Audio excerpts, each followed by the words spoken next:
Hi there, everyone, and welcome to The Daily Gardener, and thank you for listening. I'm your host, Jennifer Ebling. It's December 9th. Today we celebrate the first snow of 1855 on Walden Pond. And we'll also learn about the young woman who became an emblem for a raisin company. We'll remember the gardener spy who discovered photography in the last decades of his life. We'll hear a verse of flowers for a poet's dead friend. And we grow that garden library with a book that takes us through 100 gardens to help us understand the history of landscape design. And then we'll wrap things up with the sweet story of a sweet potato party and the fascinating woman who came up with the idea back in 1969. But first, I just want to give you a little reminder to head on over to thedailygardener.org.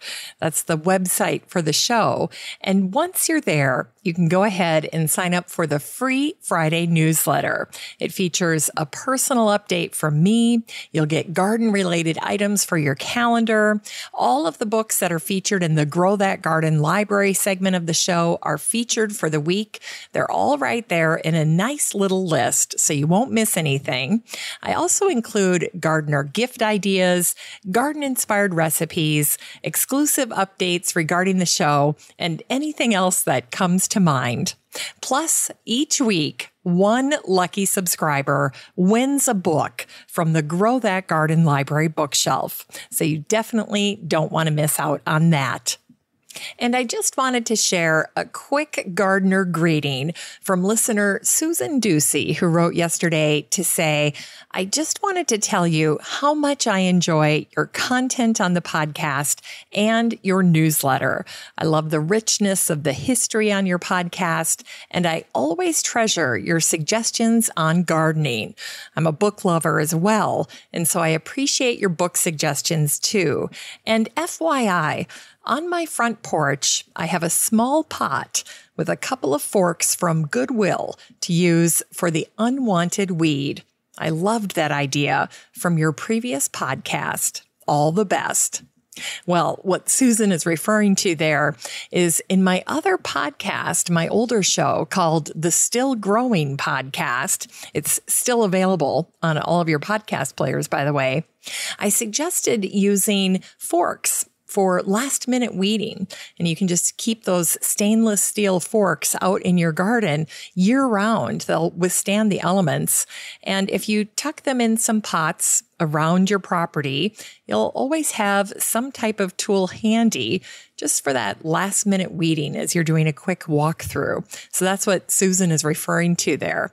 It's a fun little idea and something that I have done for years. And Susan apparently adopted that practice. So there you go. Anyway, Susan, it was great to hear from you. I always appreciate getting feedback from listeners. I'm glad you enjoyed that tip, and I'm glad that you like the newsletter for the show too. Now, if you'd like to participate in the gardener greeting segment for the show, go ahead and email me at jennifer@thedailygardener.org. That's jennifer@thedailygardener.org. You can go ahead and just send me feedback, send your garden pictures, stories, birthday wishes, and so forth, and I'll be happy to read them on the air. In today's curated news, there was a piece that came out on the BBC, and it was titled, Why Kenya's Giant Fig Tree Won Over a President. And it's the story of how this ancient tree was saved thanks to a decision by the Kenyan president to change the plans for a road that was going to be constructed and was supposed to result in the destruction of this giant fig tree. But a last-minute change in plans saved the tree. So definitely take a look at that article. You rarely see decisions like that happening in favor of our ancient trees, but it is so, so important. And also, I just want to take a second to encourage you, if you're on Twitter, to go ahead and follow me on Twitter. You can find me at the handle @GardenerPodcast, or you can just look up The Daily Gardener, and I bet my profile will show up there. And if you do that, one of the things you'll notice that I am trying to really get the word out about is encouraging gardeners to plant more trees because the world just plainly needs more trees. And as gardeners, we often think of trees as a specimen planting in our garden. But we need to think about trees differently because all of the research and data that is coming out on trees is telling us that they prefer to grow in communities, in tree communities. And so I think gardeners should be responsible and help lead this charge. And we can do that by planting trees in many communities on our property, whether it's putting together a small orchard or even a mini forest. That'll be something that you'll hear more and more about, I think, as a garden trend in the coming decade. And it's something I intend to do both at the cabin here in Wyoming, as well as back on my home property in Maple Grove. Even though it's a very, very small suburban lot, there's absolutely no reason why I can't plant more trees on the property this spring. And so I fully intend on doing that. And I hope you'll join me in that commitment. In any case, if you would like to check out any of my curated news articles, like this article that was shared about Kenya's giant fig tree, you'll find all of my curated articles and blog posts over on the Facebook group for the show. It's called the Daily Gardener Community. So all you need to do to join is the next time you're on Facebook, just search for the Daily Gardener Community, where you'd search for a friend and request to join. I'd love to meet you in the group. Here's today's brevities. On this day, December 9th, in 1855, it was starting to snow on Walden Pond. The winter landscape appeared before Henry David Thoreau's eyes, and he captured the transformation in his journal. And I thought you'd enjoy hearing about it on the podcast today. Here's what Thoreau wrote. At 8:30, the fine snow begins to fall, increasing very gradually, perfectly straight down, till in 15 minutes the ground is white, the smooth places first, and thus the winter landscape is ushered in. And now it is falling thus all the land over, sifting down through the treetops in woods and on the meadows and pastures where the dry grass and weeds conceal it at first, and on the river and ponds in which it is dissolved. But in a few minutes, it turns to rain, and so the wintry landscape is postponed for the present. And today is the birthday of the American model Lorraine Collett, who was born on this day, December 9th, in 1892 in Kansas City, Missouri. At the age of 23, Lorraine worked as a Sun-Maid raisin girl and wore a blue bonnet with a white blouse and blue piping. Lorraine and the other Sun-Maid girls handed out raisins, and in a spectacular marketing stunt, Lorraine even hopped aboard a small plane every day of the festival and tossed raisins into the crowds of people. One Sunday morning, after her mom had set her hair into 8 long black curls, Lorraine was out drying her hair in the warmth of her sunny backyard in Fresno. That afternoon, Lorraine had swapped out her blue bonnet for her mother's red one. The combination of her silky black curls and the red bonnet in the sunshine made an arresting sight. Coincidentally, a group of raisin executives and their wives walked by at that very moment, and they asked Lorraine about the red bonnet. Well, after that day, all the Sun-Maids wore red bonnets, and Lorraine agreed to pose for a watercolor painting for the company. Lorraine and her mom had to rent an apartment in San Francisco for an entire month to work with the artist Fanny Scafford. All month long, Lorraine posed every day for 3 hours a day. She held a wooden tray overflowing with grapes while wearing the red bonnet. The portrait ended up as the symbol for the Sun-Made Raisin Company and was included on the cover of every box of raisins. One newspaper article from 1978 had the headline, "Hair a-glinting in the sun made girl an emblem." After many years, the painting ended up in Lorraine's possession, but then later Lorraine returned the watercolor to the company. Today, the portrait hangs in the conference room at the Sun-Made Growers Plant, and the faded red bonnet was donated by the company to the Smithsonian in honor of Sun-Made's 75th anniversary. And today is the birthday of the politician, photographer, award-winning gardener, and spy, Peter Smithers, who was born on this day, December 9th, in 1913. Peter learned to love gardening as a little boy. One of his earliest memories came when he was just 4 years old, and he planted mustard seeds with his nanny.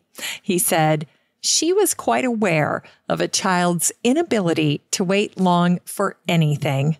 Instead of having me plant a bulb, which would have taken weeks to appear above ground, she handed me mustard seeds that popped up the next day.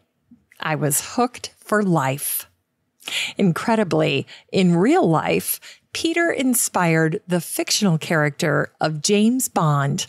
And Peter's 2006 obituary alluded to his past as a spy and politician when it stated that flowers were important to him. Peter said, "I regard gardening and planting as the other half of life, a counterpoint to the rough and tumble of politics." Once he turned 50, as his days in politics came to an end, Peter devoted himself to gardening. Rhododendrons, magnolias, tree peonies, lilies, and wisteria were his favorite flowers. And in keeping with Ruth Stout's approach, Peter strived to develop a garden that didn't require a ton of work. He wrote, "The garden is planted to reduce labor to an absolute minimum as the owner grows older." And his travels to gardens worldwide inspired the Royal Horticulture Society to ask Peter to write a gardening memoir. The book was part autobiography and part garden book. And it was Peter Smithers who said, "I consider every plant hardy until I have killed it myself." In 1986, regarding his late-blooming career as a floral photographer, Peter said, "I still don't think of myself as a photographer. I'm a gardener with a camera. I have always said that gardeners are by far the most dangerous animals to be found in a garden because we all tend to over-garden. When I have a camera in my hands, I am less likely to make trouble." In unearthed words, today is the birthday of the English poet and intellectual John Milton, who was born on this day, December 9th, in 1608. Born in Cheapside in London, Milton is best known for his books Paradise Lost and Paradise Regained. John's poem Lycidas is a pastoral elegy. John dedicated the work to the memory of his friend, Edward King, who drowned when his ship sank off the coast of Wales in August of 1637. In Lycidas, John mentions the different flowers that he imagined thrown at Edward King's hearse. The tufted crow-toe is likely a reference to the English bluebell. Jessamine is jasmine. The white pink is a reference to dianthus, and the woodbine is usually a reference to honeysuckle, but it could also be a reference to a generic vining blossom, and amaranthus is perhaps a reference to love lies bleeding. Now, see if you can catch all 11 of the flowers mentioned in John's poem, Lycidas. Bring the wreath primrose that forsaken dies, the tufted crow-toe and pale jessamine, the white pink and the pansy freaked with jet, the glowing violet, the musk rose and the well-attired woodbine with cowslips wan that hang the pensive head, and every flower that sad embroidery wears.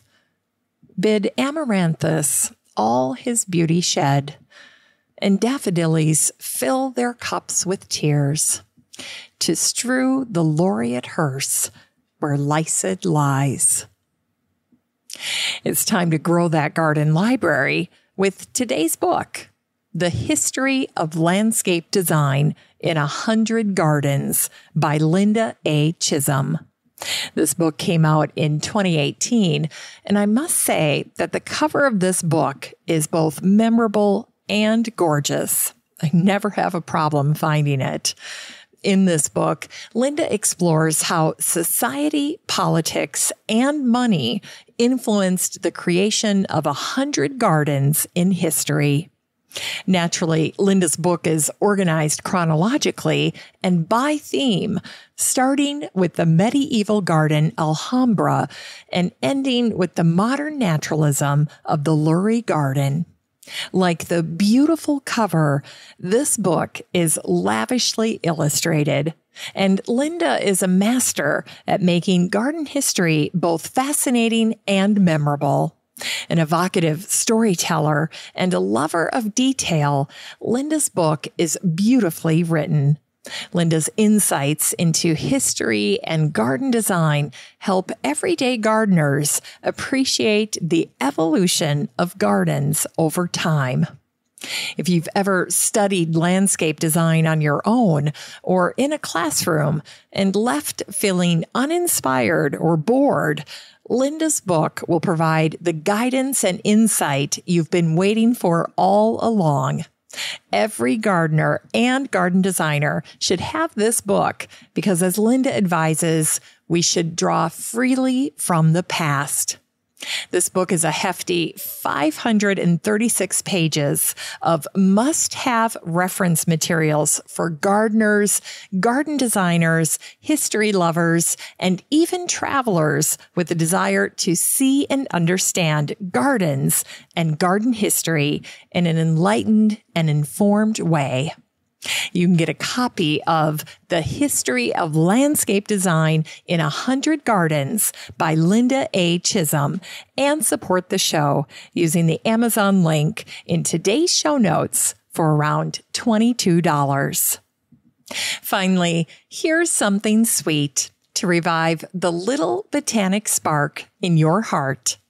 It was on this day, December 9th in 1969, that the Daily Times in Salisbury, Maryland, shared a story called Mrs. Zeger Has Some Sweet Ideas for Sweet Potatoes, and it was written by Kelvin Adkins. The article explained, Mrs. Peyton Zeger is one of those persons who always has a project of some sort going. Frequently, the project turns into some excuse to have a house full of friends over. But this particular episode started with a yellow jacket's nest and a banged up knee. Peyton was working on a neighborhood beautification project, a flower garden nearly as long as the street, and she disturbed some yellow jackets. Bugging out in a hurry, 2 yellow jackets hit her with such a stinging force that she fell and bruised her knee. While off her feet for a few days, she thought of hosting a sweet potato party and started putting the recipes and details together. Now, when I was researching Peyton, I discovered that she was an avid gardener and she had planted what she called a ditch bank at her home, and she called it Peyton Place. The ditch bank was planted with shrubs and flowers to provide interest and color throughout the year. She was ahead of her time. And concerning the sweet potatoes in this story, Peyton had two chief concerns. She said, number one, it really hurt me when I read in the paper about the local farmers having to plow up their sweet potatoes because of the low market. And number two, many housewives think there are only 3 ways to prepare sweet potatoes: candied yams, potato bread, and potato pies. So, as the article says, Peyton decided to yam it up with a sweet potato tasting party.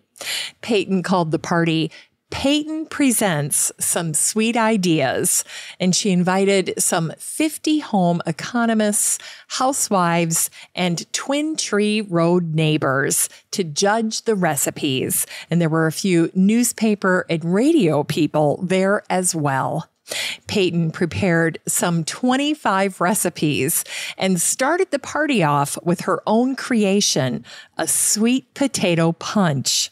Now, for this libation, Peyton was inspired by a recipe from the Ecuadorian embassy. I kid you not. Well, the overwhelming favorite from her party was Peyton's sweet potato cheesecake, which captured the attention of a local bakery. Peyton pointed out that every time her sweet potato cheesecake is made, a farmer has a market for 3/4 cup of potatoes. Peyton was doing her part. And at her party, Peyton made sweet potato pineapple pie, sweet potato pudding, pineapple sweet potato balls, sweet potato pecan pie, triple apple sweet potato cake, and sweet potato candy, just to name a few. And as a party favor, Peyton sent every guest home with a printed recipe book featuring her sweet potato creations. And by the way, if you're interested, you can head on over to thedailygardener.org and look in today's show notes, because there you will find the recipe for Peyton Zeger's sweet potato cheesecake, complete with her sour cream topping. Thanks for listening to The Daily Gardener. And remember, for a happy, healthy life, garden every day.